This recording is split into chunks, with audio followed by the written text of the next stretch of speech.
The next one up, as we get to the end of this session, is a policy and communication specialist, professional, whose expertise spans from years in several industries, namely floriculture, architecture, education, maritime and shipping. She is the head of, excuse me as I flip the page, she is the head of membership, advocacy, and communications at the Kenya Flower Council, and she tells me that her happy place is a cup of freshly brewed Kenyan tea. I'm talking about Lina Jamwa. Welcome to the stage. Welcome to the stage. We appreciate you, and we love Kenya tea, don't we all? Oh, yeah. Absolutely.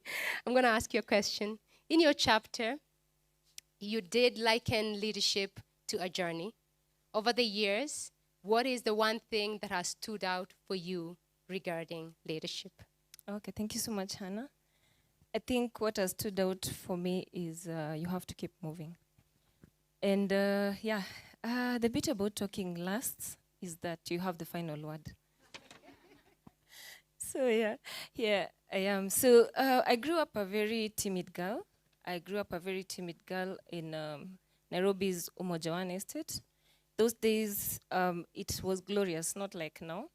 Yeah, and one of the things I always like joking about is that I used to blend in so well with the furniture. If anyone walked into the room, because they will not know me, I will be the girl seated at the very far end and minding my own business and not bothering to look at anyone. Actually, making me stand in front of many people like this was a nightmare. It was akin to putting me in front of a gun. But with time, I grew out of this, and I tell people, I think I opened up right about when I was in the university, because from this very young, timid girl from Umoja One Estate, I got to a point where I was a campus journalist, yeah? And now I used to go from one corner of the university to the other to collect news.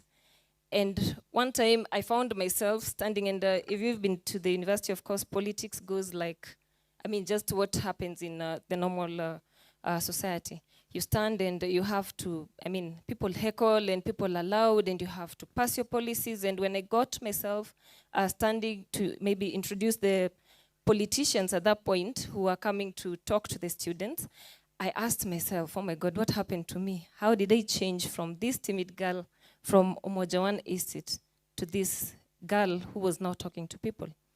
And yes, it has not been easy. My journey has not been very easy. It has not been marked with a lot of flowers and a lot of accolades and all that. But what I know is I am here and I'm here now. And as many of the other authors have said, yeah, and even Dosso in his speech actually quite elaborated, women, we start from one step behind our male counterparts. So what does this mean? We have to come back and really prove ourselves. We work twice as hard as men to confirm that we are worth being in a leadership position, to confirm that we are politicians, for example, and we are leading a certain constituency, to confirm that we are leading in the boardroom. And maybe one thing that Tari didn't mention in her speech is that, it's, if you're a doctor and you're a woman, you hear people saying, who is it? It's the female doctor. Yeah? Who did that? It's the female engineer. Yeah. So those are common things that people say. Yeah. And they come from a point of maybe innocence sometimes. It's just maybe somebody not realizing the impact of that. But then they actually get to women. And one of the things, and I'd like to encourage all of us authors who have stood here and all the women in the room, KPMG did a study a while back, and they found that 75% of women in executive positions actually have suffered from imposter syndrome at any one time. What does that tell us? It is a normal part of the process.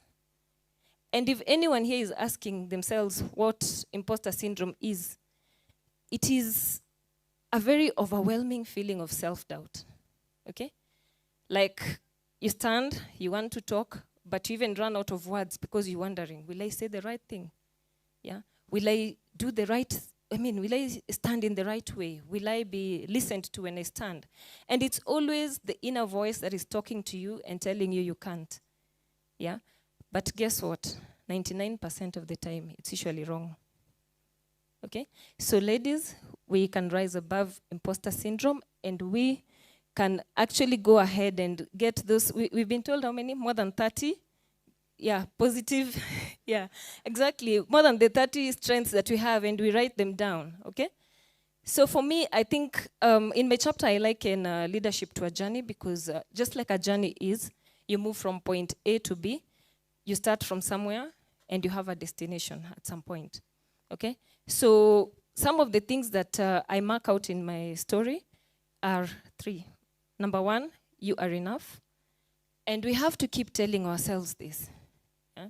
At some point, I walked, over the years after getting into senior leadership, senior management positions, I walked into a boardroom and asked myself, is this the timid Lina who grew up in Umojawan Estate? Yeah? Is this the timid girl? Are you now making corporate decisions? Are you now speaking in the corporate arena? Is your voice being heard? Will you even make a difference? Will you even make a change? But you see, one thing that I've learned over the years is to talk to this inner self, this still voice that speaks to me, and tell it that I am enough. Okay? So if I could quote from Cheryl Rickman's book, you need to remember 2 things: that you are enough and that you belong there. Okay? So the other thing that actually works a lot for me, my successes and failures are all learning points. I know other authors have also spoken about that, but for me, I look at it, yes, I learn from successes. What did I do right? And where can I build myself on? And if I fail, I do not cry there and stay there. I look at, what is this that made me fail? What is this that cost me that win that I was looking forward to? And I learn from it and make myself better. You've heard about making yourself better, being the best version of yourself every other day. I do that a lot. And the third thing is prejudices and criticisms will come. Yeah. But like Diana also mentioned in her speech, you have to learn how to sieve what gets into you, and that will actually remain inside you. Criticism is not entirely bad. I mean, there's positive criticism, okay? Which, if you get feedback from people and all, it actually works well and it builds you, because sometimes when we look inside ourselves, we do not see the real picture that is coming out, okay? So you look at all this and pick the positive and throw away the negative. Prejudices, you just have to work around them somehow. I mean, if somebody calls you a female doctor, yeah, okay, you can choose to get hurt, you can choose to cry, you can choose to scream at them, or you can choose to smile and move on, okay? So that is what defines you. And I gain strength from stories from powerful leaders. And if you look at all these powerful leaders around us, if you look at Barack Obama, if you look at someone like Colonel Sanders, I mean, all of them have had a series of failures. In fact, one story that I even quote in my chapter that really encourages me is the story of Colonel Sanders. How many of us know him? Those who have not lifted their hands have not had Kentucky Fried Chicken. Okay. Yeah, so, Colonel Sanders, he was the founder of Kentucky Fried Chicken, commonly known as KFC. And he was born in the 1890s or something like that. And he had a very troublesome childhood that was filled with a lot of diversity. So he started working at around 13 years old. And what happened? He worked and he was failing in his career, failing in any business that he started. He moved from one business to another. He was failing throughout. I mean, if society were to talk to him, if they were to put him aside, they will tell him, okay, by the way, you just give up. But he never did. In his 60s, he started the first chicken selling business, and it evolved into the first franchise for KFC, which is Kentucky Fried Chicken. Where is he now? He passed on, yes. But every time you walk into KFC, you see his face. True? Yeah, so his story really touches me, and it always tells me that it's never too late to do anything. Even if the world looks at you like you're crazy, even if the world looks at you like you're a loser, remind yourself of Colonel Sanders. Okay, so over the years, I have gained strength from very strong people around me. The first one is my husband, seated somewhere at the back. Let's acknowledge him. Thank you very much. Thank you. His name is Daniel, yeah. And one thing he always tells me is just start. Yeah, just start. I always, as women, and Hannah was mentioning it here, we talk. I mean, back and forth. He looks at me and he tells me, my dear, just start. Do it, period. And his words are very heavy and powerful, few but very powerful.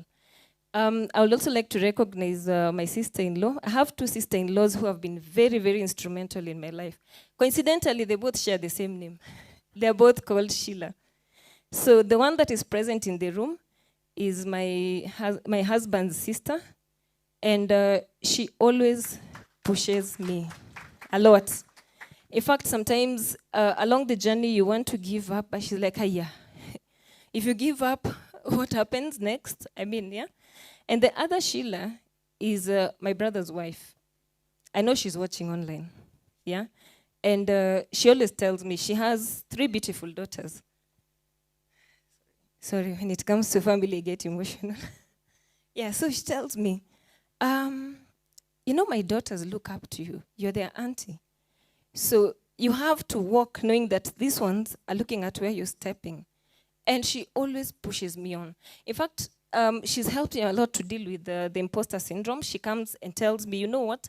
Sometimes you post and you want to unpost. You want to delete something. She's like, let me ask you. Isn't it you who got that achievement?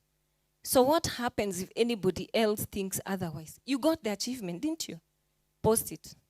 And she always checks and confirms that I have not deleted the post. Yeah. So I'm really grateful for having been with the also powerful people around me. And 2 of my, what I call my greatest fans, unfortunately, were promoted to glory last year. Those are my parents, my mom and my dad. They both passed away in a span of 4 months apart from each other. But I know they'd be here today, and I know they would really be clapping loudest in the room. Yeah, so without much ado, thank you so much, Hannah, for this. Thank you, Dosso, for this opportunity. Thank you. Thank you very much, Lina, for sharing. Indeed, just start. You are enough. You belong here.